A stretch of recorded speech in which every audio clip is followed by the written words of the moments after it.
Hey guys, hope everyone's having a good day. We're just at the park again. I was going to film outside, except it's pretty breezy, so... Oh, everyone's left me. That's okay. Never mind. Oh, here's somebody. There's Hattie. Hi, Hattie. Just wanted to talk about something that happened earlier in the week on a dog-related Facebook group. Oh, here's Millie. You say hi? There she is. I was responding to someone who asked a question about using oatmeal products on their dog that had really severely dry, very itchy skin. And I answered it, as I do occasionally. Being a canine herbalist, I know a thing or two.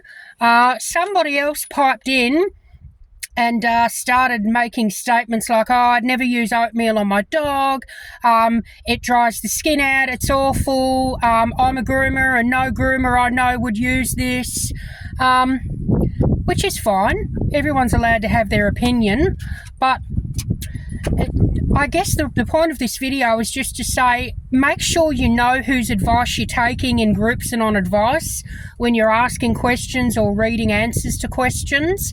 People are going to have different opinions, which is absolutely fine, but without knowing their background, you really don't know where they're coming from. Maybe that was their experience. Maybe they tried something and it didn't help their dog, which happens. There's no one size fits all with dogs, like with people. Every dog is different. What works for one is not going to work for the next one. It also depends on what's going on. A dog with really dry, itchy skin can be happening for a number of different reasons, and again, that's also going to affect what kind of products or remedies you would use to fix that. So just be aware of who you're talking to and who you're asking questions of. If you really want, proper advice, go to someone who has got experience or done a little bit of study, whether it's a naturopath, a herbalist, a holistic vet even, or even just try yourself on a small scale and see first. In the case of oatmeal, I personally am a big believer in it. The only situation where you would not want to use oats or any kind of oatmeal product on a dog's skin or in their diet is in the case of yeast overgrowth or a yeast infection. Because oat is a grain, it can actually feed the yeast and make it worse. It works in the body similar to foods that have a high level of sugars, like fruits do, and it can actually make the yeast worse rather than reducing it. So for that reason, and I always tell my customers anyway, before you use any topical product, whether it's natural or otherwise, always make sure you've got the correct diagnosis so you're not using something that's going to make the problem worse.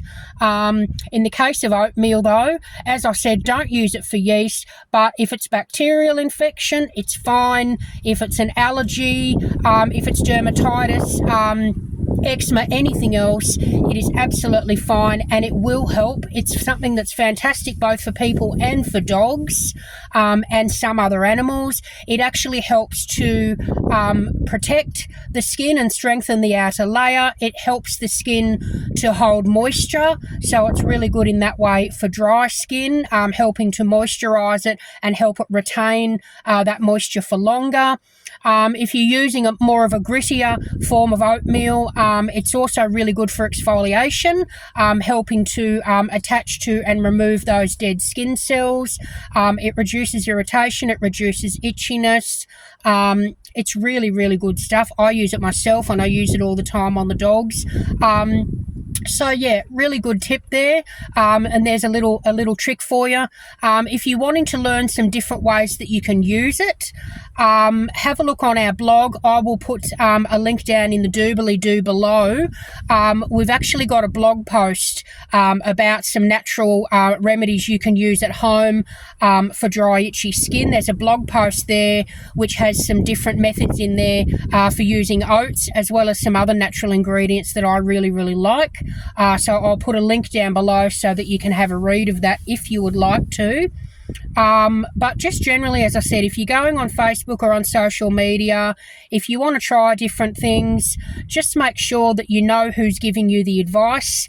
And just because someone says something might not be good, again, check the source. I mean, there are still a lot of people out there, including medical professionals, telling you that garlic is toxic and shouldn't be given to dogs.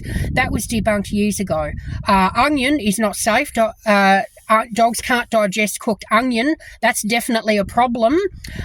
Garlic, however, is absolutely fine and actually beneficial as long as you're only feeding very, very small amounts. That's an example. That's another subject we can talk about more in more depth in another video. But that's my 5 cents worth for today. Have a look at the blog post if you want to know more. If you have any questions or want some more recipes, reach out, send me a message. And if there's anything else you'd like to know a little bit more about in terms of natural remedies, fresh feeding, all of that sort of good stuff, let us know. And if you like this video, please like and subscribe. It helps us out so that we can get some good information out to more people.